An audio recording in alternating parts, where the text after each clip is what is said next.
Welcome back to Investing Talk Podcast. Today we are analyzing a company with, well, a fascinating split, Identity Sharplink Gaming. It's a name that's gained attention not just for its iGaming technology, but for a really aggressive corporate pivot into cryptocurrency. The core question on the table for us today is pretty straightforward. Is this stock a good time to buy now? And before we unpack all the sources we've looked at, just a quick reminder, make sure you hit subscribe and like this episode. It really helps us out. Oh, and if you have a specific company you want us to look into, please do leave a comment below. We do read those. Yeah, this company, Sharplink, it's really a perfect case study in modern market speculation, isn't it? We've spent time digging through sources, covering, the last 3 months of activity, looking at future catalysts and getting into the deep fundamental and technical signals. And the material really paints a picture of, well, extreme high risk, but also potentially high reward. It's all driven by this almost unprecedented corporate Ethereum treasury they've built up. If ever there was kind of a binary bet in the market right now, this might be it. Okay, let's unpack this unusual dual identity then. Sharplink Gaming started out as a technology platform, right? Focused on performance marketing for iGaming, so helping sportsbooks get customers. But like you said, that core business is absolutely not what's driving the massive volume and all the attention right now. What's the central move, the pivot that has transformed this company? Yeah, the central move is that the company has aggressively, and I mean rapidly, positioned itself as almost a de facto Ethereum investment vehicle. This wasn't some slow strategic shift over years. It was more like a full-throttle sprint into holding crypto. As of September 2025, our sources show they had amassed this absolutely staggering war chest of over 280,000 ETH in their corporate treasury. Wait, hold on. Over 280,000 ETH. That seems less like a complementary business strategy and more like the company's effectively selling, I don't know, a poorly diversified crypto ETF, just wrapped in a gaming company shell. It's a provocative way to put it, but you see the point. The scale is immense. So how did they even raise the capital to build that kind of treasury so quickly? Well, they executed a pretty aggressive capital acquisition strategy, especially this past summer. For instance, they raised $64 million through an ATM facility. An ATM, right? That's the at-the-market offering. Exactly.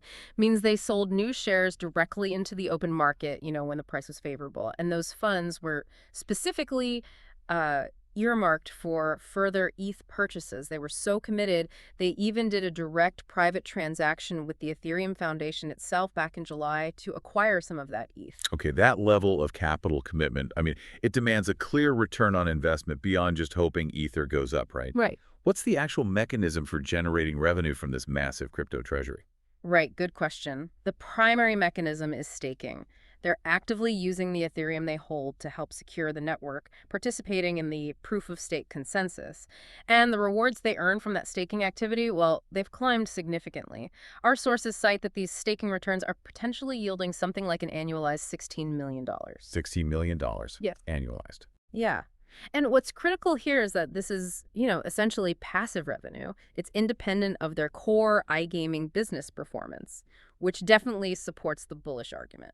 Right, but it also introduces massive crypto volatility into what was, traditionally a tech platform company, which probably explains why the share price movement actually trailed Ethereum's big rise earlier this quarter, doesn't it? Exactly. Investors were likely excited by the asset accumulation, sure, but also maybe deeply cautious about the execution risk. And of course, the dilution that comes from those aggressive capital raises needed to buy the ETH in the first place. So if you're an investor, you're essentially exposed to two highly sensitive sectors at once. You've got the regulatory risk in U.S. sports betting for the core business, and you've got the macro risk in the digital asset market for the treasury. It's a real double whammy of volatility. That's precisely it. High risk, high potential reward defined. Okay, let's pivot a bit and focus on the institutional side now, because this is where I think there's a really interesting, maybe hidden signal in the data. That major capital raise they did in October 2025. Why would sophisticated institutions pay a premium for shares in what's essentially a high-risk microcap company? What's the signal there? Yeah, that October 16th deal, it was a huge vote of confidence, arguably. Sharplink Gaming announced a $76.5 million registered direct offering. And the crucial, really undeniable detail there is the price. $17 per share. Now, that was a significant 12% premium to where the stock had closed the day before. Wow. a 12% premium. Exactly. And this wasn't just any institutional money. This kind of deal tends to attract specialized funds, ones who really believe in that future integration of Web3 and, traditional finance or gaming. Paying a premium like that, it really suggests a serious belief from those investors that the underlying value is fundamentally higher than what the market was pricing it at that moment. Absolutely. You don't pay up like that unless you see significant upside. And remember, the total capital commitment could end up being even larger.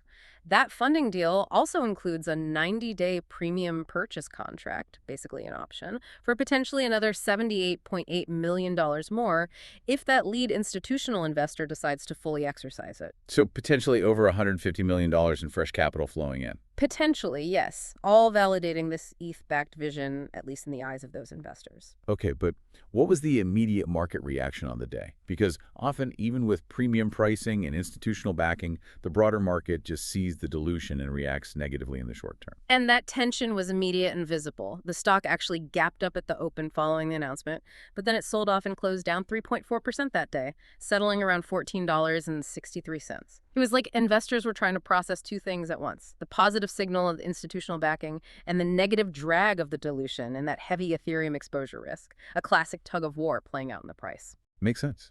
And when we look at the analyst community, the professionals covering the stock, do they generally agree on whether this whole strategy is genius or just incredibly reckless? The sentiment is definitely mixed, but it seems to be leaning positive overall, at least based on price targets. You saw brokerages deliver wildly divergent ratings.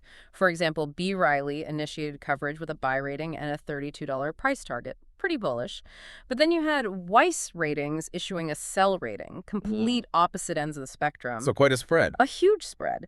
This divergence averages out to a consensus moderate buy rating, but with a really ambitious average price target of $45. $45 compared to where it's trading now. That's a significant implied upside. Massive. However, there's a bit of a counter signal regarding internal confidence. We have to note that insider selling has continued. Our sources indicate insider ownership has dropped down to just 3.4%. Only 3.4%. That's quite low. Raises questions, doesn't it? It certainly adds another layer to the risk assessment. Okay, so we've covered the digital assets, the crypto treasury, the capital flow, the institutional view. Now let's talk about the cold, hard fundamentals of the actual business. The financial snapshot seems to suggest we're dealing almost purely with prophecy here, not current performance. You really have to appreciate the sheer audacity of the situation when you look at the fundamentals. I mean, fundamentally, Sharplink Gaming is still a microcap company. It's trailing 12 months. The TTM revenue is only about $3.14 million. Just over $3 million in revenue. Yeah. Okay. Yet, as we speak, our sources peg their current market capitalization at a whopping $2.67 billion. Wait, say that again. $3 million in revenue, but a market cap of over $2.6 billion. Billion, with a B, yes. That's a staggering disconnect. I mean, that implies the market is currently valuing every single dollar of their historical revenue at nearly $850. Right. That's not really a valuation in the traditional sense. It feels more like a prophecy, as you said, based entirely on future potential. Exactly. It's all future expectation priced in. And the cost of sort of maintaining this prophecy or trying to achieve it is reflected in high operational losses. The net loss for the trailing 12 months was over $106 million, or about negative 15.97 cents per share. So they're effectively burning over $100 million a year to run a $3 million revenue business, all for the right to hold a very volatile asset and pursue this potentially massive but highly uncertain future growth. That's the trade-off in a nutshell. The current valuation is entirely derived from the belief in the successful execution of this Web3 pivot and, of course, the future appreciation of that ETH treasury. There's almost no support from current operations. The fundamentals are certainly wild. But, okay, shifting gears slightly, what are the technical signals telling us right now? Is there anything in the chart suggesting whether the stock might be, say, cheap in the very short term, despite the fundamental picture? Well, the technical overview does suggest it might be temporarily oversold, actually. The stock closed recently around $14.57, and it is, as you'd expect, incredibly volatile. Its beta is measured at 11.922.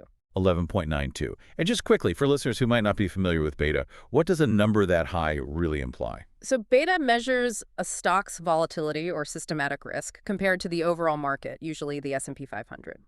A beta of 1 means it moves with the market. A beta of 11.92 is extremely high. It implies that if the S&P 500 moves 1%, this stock theoretically might move almost 12%. It's incredibly sensitive to broader market sentiment and prone to, well, extreme swings, both up and down. Market hysteria, you could say. Okay, so super volatile. But you said it's showing signs of being oversold? Potentially, yes, in the very short term, despite that high beta. How do we measure that? What's the indicator? The main indicator here is the 14-day Relative Strength Index, or RSI. It's currently very low, down around 28.07. Generally, an RSI reading below 30 is considered a classic technical signal that an asset might be oversold. It suggests that the recent selling pressure might have been overdone, and a bounce, a near-term price increase, could be due. Assuming, of course, there's no immediate negative news specific to the company. Got it. And are there any key price levels supporting the stock currently? Structurally, it's holding above its 200-day simple moving average, the long-term trend indicator.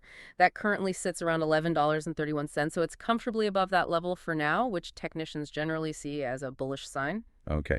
And looking upwards, what's the key technical level we should watch for confirmation that maybe a more significant upward move is starting?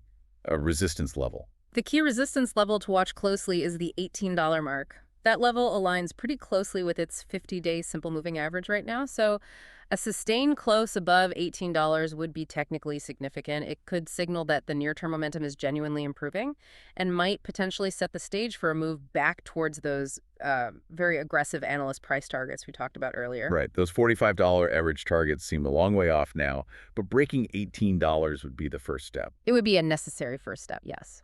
Okay, so looking ahead then. When we focus on, say, the next 3 months or so, what specific events, what hard catalysts could either confirm this whole aggressive investment thesis or perhaps completely derail it? What should investors put on their calendars? There are 3 confirmed dates coming up that should inject some much-needed clarity. First, the closing of that big $76.5 million direct offering we discussed that's scheduled for October 21st, 2025. So very soon. That closing confirms the liquidity infusion, confirms that the institutional money is actually in. Okay, that's number one. What's next? Something related to the core business, the actual iGaming engine that sort of started this whole thing. Exactly. Because even though the core iGaming business is small relative to the ETH treasury now, it still provides the essential regulatory foothold and the corporate structure they operate under. So on December 1st, 2025, the company is expected to provide a major holiday gaming revenue update. This will be a key test of how that core business performed during the peak U.S. sports betting, season football, holidays, etc. Right, see if there's any life in the original business model. Precisely. But perhaps most pivotal will be the Q3 2025 earnings release. That's currently scheduled for January 8th, 2026. That earnings call will likely be the first major opportunity for management to provide really concrete details and absolute clarity on how they're managing the ETH treasury, what the actual realized staking yield looks like, not just potential, and crucially, whether they are making any tangible progress at all in narrowing those huge operating losses. That will be key. That sounds like a really critical date then, January 8th. Beyond those confirmed dates, though, the sources we looked at also talk about various rumors and, more speculative potential catalysts.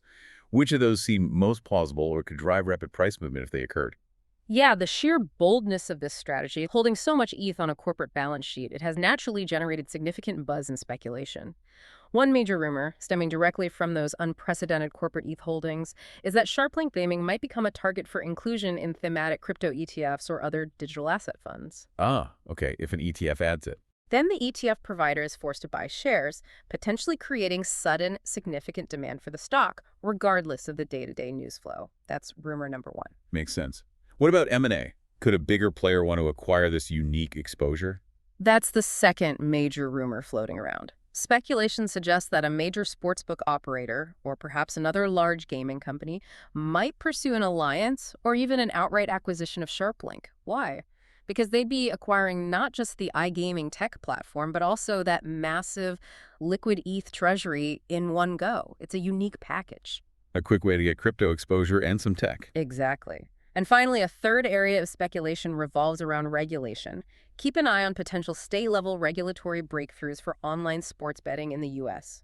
Any unexpected positive developments on that front could provide a sudden, powerful catalyst for the underlying original iGaming operations, even if they are small right now. Got it. So potential ETF inclusion, M&A, and regulatory tailwinds.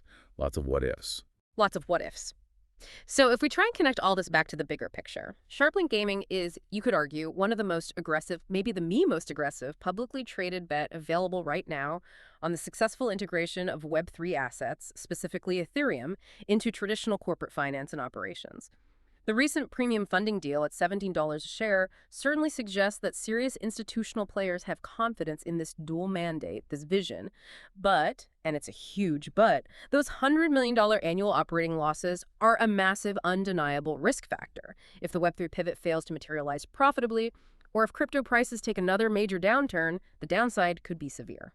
In the overall outlook summary that we distilled from the sources, it calls this a unique, high-impact setup, clearly driven by that aggressive capital deployment into ETH. It rates the overall investment thesis as bullish, actually quite bullish at 8 out of 10, largely based on those analyst targets, projecting, what was it, up to 213% potential gain over the next 12 months if the thesis plays out A successfully. very big if. A very big if. So let's leave the listener with this final thought. We've seen the technical signals might be pointing to oversold conditions right now, meaning the stock looks perhaps temporarily depressed in price.